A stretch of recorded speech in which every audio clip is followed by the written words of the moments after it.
Tibba kana godina Wallagga Bahaa ana Kiramuutti maaltu ta'aa jira? Namni maaliifi namni maali? Gadda irratti gadda.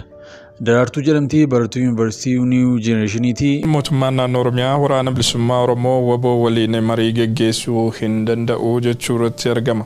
Babbareenni kee yaa lafaa gammachuu hundeen qabne badhaasaa galgala garuu du'a galaasaa. Yoo shama akkam jirtu nagaaf jaalli waaqayyo bakka jirtan hundatti isiniif habaayuu tokko YouTube channel Boonsaa Addisuu Guuteetii haaraa yoo taatan subscribe gochuudhaan maatii keenyatti dabalamaa viidiyoowwan yerootti gadhiisnu akka isiniif dhufaniifis mallattoo beelii banaa gochuu hin dagatinaa. Kolfaa sifaanii maluunii biyyoo koolee jajii ol kakaasaa lubbuu gara siloolitti calaasaa. Namni maaliifi namni maali? Namni maaliifi fadhiisee addunyaa dukkanaatti achi fiigaa. Godoo jaaluuf dafqa buusee manasaa galgalaa maaliif diigaa. Kannaa galee jira naafi kannaa galee jira naafi kannaa galee jira. Ijoon uumama jaan mul'atu kun gubachuufi. Dargommiin koo jireenya bara baraa argachuufi gonfoo warra mohanii fudhachuufi. Dargommiin koo jireenya bara baraa argachuufi gonfoo warra mohanii fudhachuufi. Gadda irratti gadda. Daraartuu jedhamtii barattuu yuunivarsiitii Niw Jenereeshiniitii magaalaa Naqamteetti maatiin ishee rakkina isaa bor itti obsuuf jedhee itti dadhabee barsiifataa ture. Mucaa isaa akkam akka jaallatu barnootaaf jedhee manaa baasee maatiin ishee baadiyyaa giddaa ayyaana jiraatu ganda haroo misoomaa jedhamtu. Sababa rakkoo nageenyaa aanichi keessa jiruuf maatiin ishee ofii guyyaa du'aa eeggachaa mucaa isaanii hordofaa turan. Mucaan isaanii xiiqiidhaan barnootaaf baatee Naqamtee geessee jalaa dhukkubsatte. Dhufanii yaalsifachuuf daandiin cufaadhaa humnoota finxaaleeyyii Amaaraatu daandii balleesse. Yeroo waggaa tokkotti dhiyaatuuf uummanni Oromoo shanan giddaa dararaa hamaa keessa jira. Utuu deemanii mucaa isaa yaalsifachuuf hawwanii dhibeen ishee itti hammaachaa deeme. Akka tasaa sa'aatii guyyaa hin eegaminitti jalaa boqotte.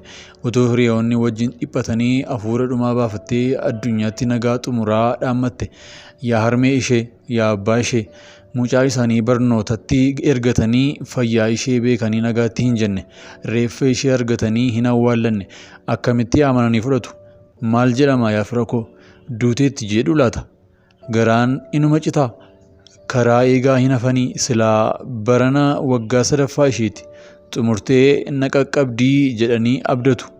Garuu dubbiin faallaa taate. Egaa malli hin jiru ijoolleen shanan giddaa quba qabaadhaa. Amma reeffi ishee Naqamtee naannoo dargee jira. Barii ba'aatii awwaalaa waliif bilbilaa. Ammuma wal qaqqabsiisaa ijoolleen Oromoo naannoo sana jirtan hunduu nuuf birmadhaa. Maatiin ishee illee xiinsammuun miidhamaadha. Birmannaa barbaada. Deeggarsa godhaafi waan hedduu sirreessuuf maallaqi illee ni barbaachisa. Adaraa keessan waan dandeessaniin nu gargaara. Warri namummaan isinitti dhagahamee birmachuuf murteessitan galatoomaa. Mootummaan naannoo Oromiyaa waraana bilisummaa Oromoo WBO waliin marii geggeessuu hin danda'u jechuu irratti argama. Hoogganaan biiroo koominikeeshinii mootummaa Oromiyaa obbo Haayiluu Addunyaa ibsa kaleessaa gaazexeessitootaaf kennaniin gareen kun qaama gurmaa'insaa fi hooggana hin qabne waan ta'eef mootummaan marii araaraa waliin taa'uu hin danda'u jedhe. Haasawaa qondaala mootummaa kana hordofee ibsa kan baase waraanni bilisummaa Oromoo gama isaatiin gurmaa'insaa fi tokkummaa keenyaaf ragaan kisaaraa waggoota 4 darbaniif sirnicharraan geenyee fi gahaa jirrudha jedhee jira. Tibba kana godina Wallagga Bahaa ana Kiramuutti maaltu ta'aa jira? Haleellaa Wallagga Bahaa ana Kiramuu fi naannoo isheetti raawwatameen lubbuun namoota nagaa hedduu darbuu fi kaanqee irraa buqqa'uu jiraattonnii fi aangawoonni mootummaa naannoo sana jiran BBC itti himanii jiru. Xaaliyiin Amaaraa uummata nagaa haala hin beekneen sukkanneessaa ta'een ajjeesaa jiru jedhan qondaalli bulchiinsaa fi nageenyaa Kiramuu naannoo sana. Wallagga Bahaa Kiramuutti namoonni nagaa hedduun ajjeefamanii kaanqee irraa buqqa'uun rakkoo hamaa keessa jiru jedhu jiraattonni. Haleellaa Wallagga Bahaa Kiramuuf naannoo isheetti raawwatameen lubbuun namoota nagaa hedduu darbuu fi kaan immoo qe'ee irraa buqqa'uu jiraattonnii fi aangawoonni naannoo sanaa BBC'tti himanii jiru. Xalayyiin Amaaraa uummata nagaa haala ergamee hin beeknee fi suukanneessaa ta'een ajjeesaa jiru jedhan qondaalli bulchiinsaa fi nageenya kiiramuu BBC'n isaan dubbise. Namuma waliin nyaannee dhugnutu deebiseenuu waraanaa jira. Ergama isaa hin beeknu dhimma daangaa fakkaatee duguggaa sanyii nurratti gaggeeffamaa jira jechuun haala hamaa aanicha keessa jiru kan himan aangaan aanichaa erga ijoollee fi maatii isaa irraa adda bahee torbaniin ol ta'uu dubbata.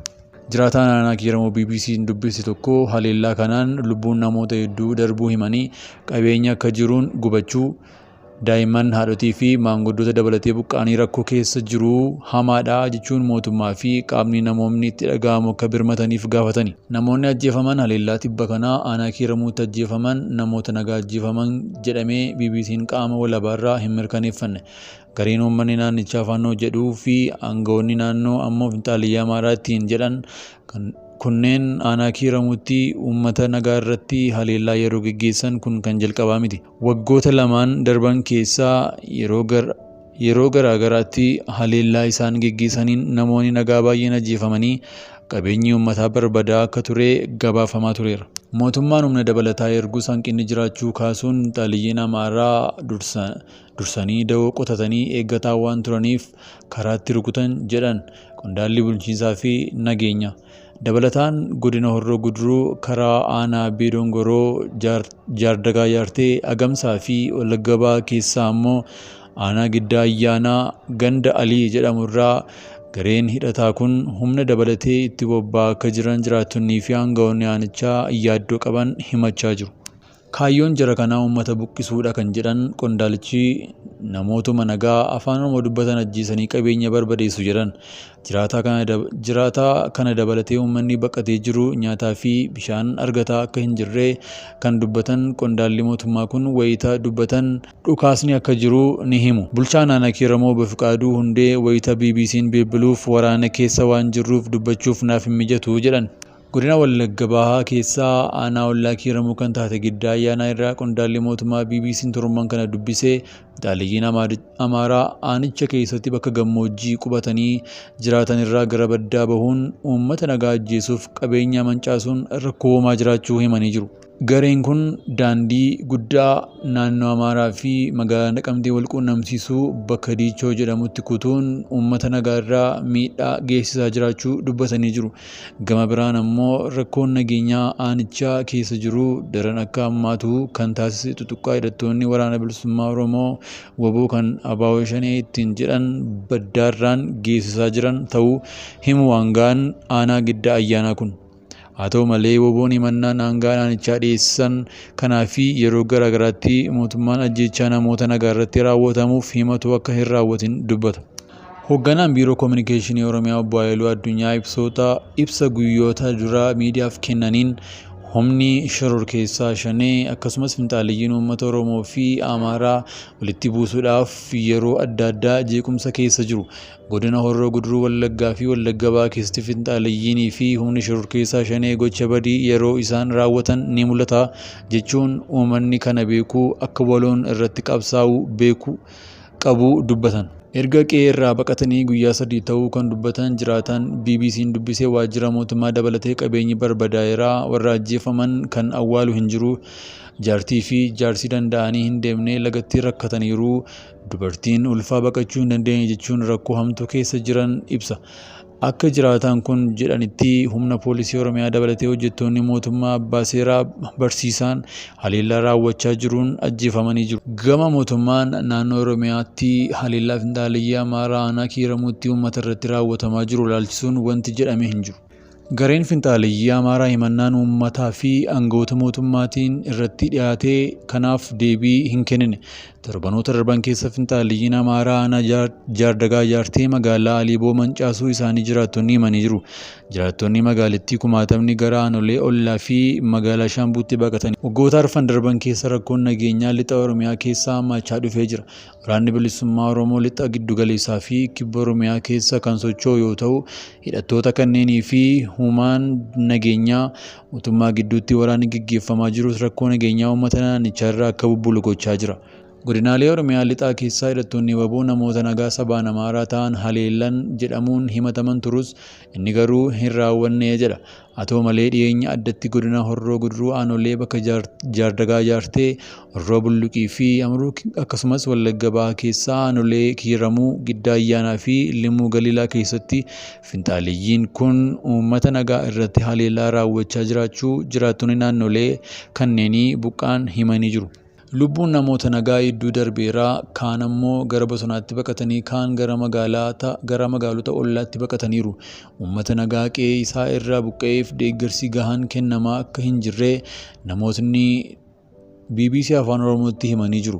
Lixa Oromiyaa keessa qaamoleen hidhatanii socho'an humna nageenyaa mootummaa, waraana bilisummaa Oromoo fi finxaaleyyii faannoo jedhaman gidduutti yeroo adda addaatti dhukaasni gaggeeffamaa tureera. As gidduutti miidhaan uummata nagaa irra gahaa jiru ammoo daran hammaataa dhufee jira.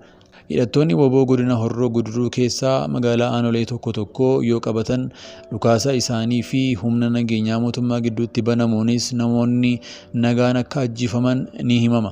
Rakkoo nageenyaa lixa Oromiyaa fi kutaalee naannichaa kaan keessa jiruu fi mariin nagaa akka barbaachisu hayyoonni siyaasaa dhaamanis mootummaan naannoo Oromiyaa hidhattoota waliin mariin taa'amuu akka hin jirre himee jira. ABO WBO karaa dubbii himaa isaa Odaa Tarbii ibsa baaseen mootummaan karra marii nageenyaa cufeera jechuun ibsa baase.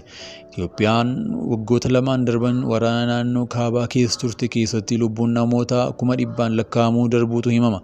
Qabeenyi biiliyoona hedduun tilmaamamus manca'ee dhumarratti qaamoleen wal waraanan lamaan aduu torbanoota keessatti waliigaltee nagaa mallatteessuun hidhattoota isaanii hiikachiisuuf waliigaltee irra ga'anii jiru. Haa ta'u malee waraanni fuula addunyaa irraa dhokateef xiyyeeffannoo gahaa hin arganne Oromiyaa kutaalee adda addaa keessatti deemaa jira. Aanolee Horroo Guduruu fi Wallagga Bahaa tokko tokko keessaa immoo tajaajilli bilbilaa sadda citee jira. Sababa lola deemuun bakkeewwan adda addaatti geejjibni gahaan